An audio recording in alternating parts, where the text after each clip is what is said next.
to a feel-good story. Now, our country's filled with ordinary people who do extraordinary things, and they do whatever they can. Joining us, two gentlemen that I think are just outright crazy as they attempted waters to not just raise awareness, but listen to how they did it. 459 kilometers in shark-infested waters. Thane is here and Jonno Proudfoot. Welcome to the show. Thanks for having us. After your world journey. Sharks, jellyfish, blue bottles.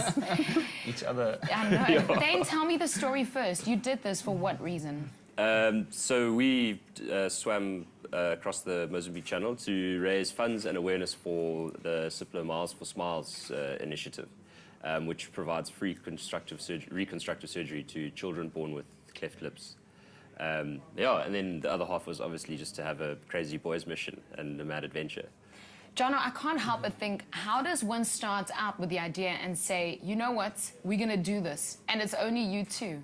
Yeah, we were driving back from Ironman one day, and we're just thinking, you know, what can we do that's a bit crazy and a bit out there that hasn't been done, and we both enjoy swimming, and the idea hatched, and yeah, it was a bit of just sheer ignorance. Kind of, we didn't know what to expect or what was out there, and one thing led to another, and before we knew it, we started this whole kind of snowball effect, and we found ourselves. If we'd known how big it was going to be when we came up with the idea, we probably wouldn't have done it. I'm learning that you were on the water for a month. Yeah. Okay, so explain to us how the journey worked and how long it took you. Okay, so well, first we had to actually get the boat up to our starting point, right? Which took us about 5 days, and then we had the main boat, which was our mothership, and then we would swim in the water. There we go. And then sometimes we had a kayak. You're swimming rather fast. Yeah, how fast are you going? We're swimming at about 3.5 or 4 k's an hour. And how warm is the water? It's about 27, so 28 that's all right. degrees. Yeah, it's quite pleasant. Okay. In fact, sometimes it's too hot. But basically, we would get off the big boat and swim next to the dinghy. This is being filmed from the dinghy. Right. And then we'd get back onto the big boat for meals and sleep. Medical supplies? Yeah, lots of medical supplies for stings and jellyfish, but like, if we got hit by a shark, we'd be in big trouble. Did you have shark spotters? I mean, how do you prevent that? How do you see sharks? No, we didn't have shark spotters as such. We had our crew on the dinghy with us the whole time, and they actually alerted us the one day to bird activity, and they said, just keep an eye out. Yeah. But everything comes from underneath, so we see it first. Wow. Yeah, how many have you encountered? We saw 3 while we were out there. The first one we saw was a huge oceanic white tip. Which apparently are the second most dangerous sharks out there. But we didn't know that at the time. We were like, oh, cute little shark. And then the second one spent a lot of time with us, actually swimming around us and kind of sussing us out. And Did you touch it? I touched it, yeah. Touched its See, tail. I knew if they're crazy enough to do this for a mission and swim for 359 or 459 kilometers, they should be crazy enough to touch sharks. Guys, I'm truly inspired by you and what you're doing. What's the first thing you thought of when you completed your journey? I mean, you're doing this for an amazing cause. Oh, geez, the first, I was like, thank God it's over. Jeez, like, yeah.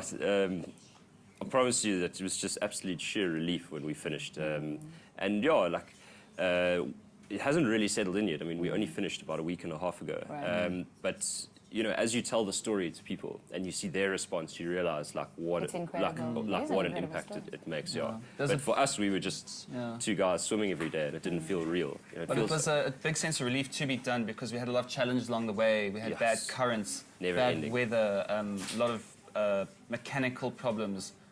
So the fact that we just made it there, I think, was a big relief. When you really think of the whole thing in context. Just that we got through, You're back home now. You raised awareness. How much money have you raised? I know that there's a book. Tell me more. So to raise funds for the charity, myself and David Greer wrote a cookbook with Tim Noakes called The Real Meal Revolution. Right. And then 5 rand for every book sold goes to the charity, and we've managed to raise 400,000 rand for the charity already just with the book. Have you tallied the amounts that people have raised? Yeah, so actually individuals' donations we haven't even tallied up yet. Okay. So we're aiming to raise R1 million, and we'll know quite soon whether or not we're crazy stuff. Well, there they are doing their thing. We're so happy that you made it back. Jonno and Thane, as they come back from their journey, swimming 459 kilometers to make sure that we raise awareness for kiddies who need us most and so that we can fix their lips up. Thank you so much. Thanks, Thanks for what you do. do and for doing crazy things for incredible work in our country. Now, from swimming in the oceans and making a difference to doing it for absolute pleasure and fun, we're going on holiday.